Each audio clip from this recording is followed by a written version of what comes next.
Guys, आज हम सीखने वाले हैं कि किस तरीके से हम डबल लॉग वाले किसी भी क्वेश्चन को बहुत आसानी से सॉल्व कर सकते हैं। तो यहाँ पर मैं आपके सामने एक क्वेश्चन लेकर के आई हूँ, जहाँ पर ये जो हमारा फर्स्ट वाला लॉग है ना, पहले क्वेश्चन को ध्यान से समझना बहुत ज़रूरी है। ये लॉग जो है बेसिकली हमें इसे सॉल्व करना है, उसके बेस में हमें 4 गिवन है और ये जो पूरा है ये पूरा इसकी आर्ग्यूमेंट है।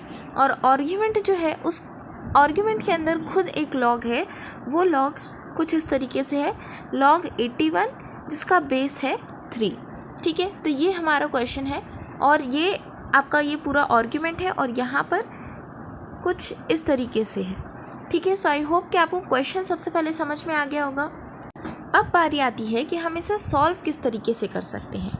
तो देखिए, सॉल्व करने का तरीका क्या होता है कि ये जो सबसे पहले आपको ये वाला जो आर्ग्यूमेंट में पावर दिख रहा है ना, दिस पावर, इस वाले लॉग को पहले आपको सिंप्लीफाई करना होगा और उस लॉग को आप जो भी सिंप्लीफाई करोगे वो फिर इस लॉग जिसका बेस 4 है इसके साथ में वो आर्ग्यूमेंट बन के आएगा।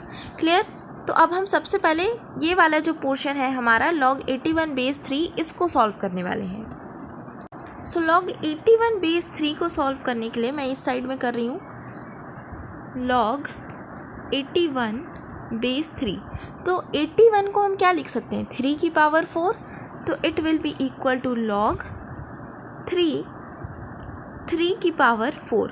और हमें एक प्रॉपर्टी पता है कि भाई अगर कहीं पर भी इस तरीके से हमें कुछ दिखे कि लॉग ए जिस बेस में है और बी इसके पावर आर्ग्यूमेंट में है और बी की पावर हमें 4 दिखती है, तो ये जो 4 पावर है ये आगे आकर मल्टीप्लाई हो जाती है, यानी ये बन जाता है 4 लॉग बी बेस ए, कुछ इस तरीके से। सो यही प्रॉपर्टी का यूज़ हम अपने क्वेश्चन में करेंगे।